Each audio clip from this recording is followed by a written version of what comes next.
Бүгүн Ак үйдүн алдына жарандык коомдун өкүлдөрү чогулушту. Аттуу баштуу саясатчылар катышкан бул митингде Жогорку Кеңештин депутаттарына байланышкан маселелер көтөрүлдү. Алардын кызмат алып баруусу мыйзамсыз экени айтылып, тарап кетүүсүн талап кылышты. Анткени эл өкүлдөрүнүн функциясы эбак эле бүткөн деп жатышат. Негизги кайсы талап менен чыкты элек?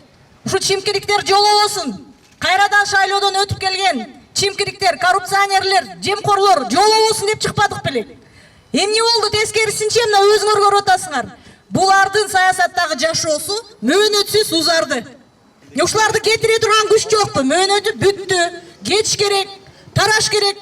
Тарабаса дагы жөн эле отуруп тургула деш керек эле да. Анткени буларды төңкөрүш кылып бийликке келген адамдар курал катары колдонуп атат. Чогулгандар колдоруна түрдүү плакаттарды көтөрүп алышкан. Анда конституцияга каршыбыз, парламент тарасын деген өңдүү жазууларды көрүүгө болот. Акцияга ондогон милиция кызматкери тартипке көз салып, митингдин катышуучуларын тротуардан өткөрбөй курчап турушту. 11 апрелде эгерде референдум боло турган болсо, Чимкирик атка конгон азыркы парламенттин айрым депутаттары да наразычылыкка келип катышты. 5 жыл аралыгында тил алчак болуп, жалтактап иш алып барган мойнуна алган Дастан Бекешев өңдүү эл өкүлдөрү кесиптештерин акыйкаттуу болууга чакырды.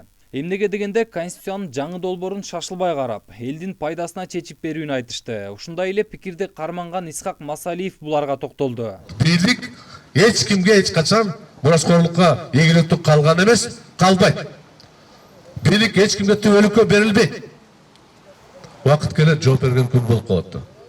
Азыр кеч эмес, токтотуш керек. Мен кайрылат элем Жогорку Кеңештин депутаттарына, токтоткула. Мен кайрылат элем президентке, токтоткун. Биз Сооронбай Шариповичке кайрылганбыз. Токтоткун бул башбуздукту. Токтоткун. Жаман бүтөсүн дегенбиз. Азыр тарых кайталанып атат. Ар бир өз жолу менен. Мен кубанып атам, мына көп жаштар катышып атат. Бекем тургула балдар, коркпогула эч кимден. Уюштуруучулардын бири Жеңиш Молдокматов ар бир депутатты сотко бере тургандыгын айтууда. Себеби баш мыйзамдын жаңы долбоорун алар биринчи окууда жактырып берип койду. Эч кандай коомдун пикири эске алынган жок. Бардык бийликти бир колго топтоп беришти. Мунун арты жакшылыкка алып барбайт деген саясатчы. Ошол үчүн эл өкүлдөрүн жоопкерчиликке тартуу керек деп жатат. Эртеңден баштап парламенттин ар бир депутатын, персонально ар бир депутатын сотко беребиз. Эки берене менен. Узурпация власти бул конституцияда эң оор кылмыш деп көрсөтүлгөн. Экинчи бул сговор. Президент Жапаров менен парламенттин депутаттары в сговоре биригип алып, мыйзамсыз иштерге барып атышат деп эртеңден баштап бардыгын сотко беребиз. Эртең сот карабай коюшу мүмкүн. Себеби бүгүн Жапаровдун көзүн карап турат соттун баары. Бирок бийлик түбөлүк эмес. Дүйнөдө 4 империя талкаланган. Садыр Жапаровдун бийлиги да бүтөт.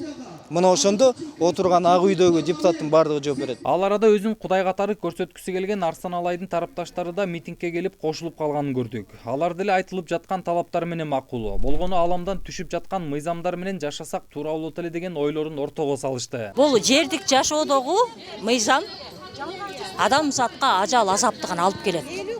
Анткени кыргыз эли батыштын саясатына, батыштын динине бардыгына кирип алган. Кыргыз элинин улуулук өзүнүн мыйзамы, аламдан түшкөн мыйзам менен гана өнүгөт. Башка жол жок.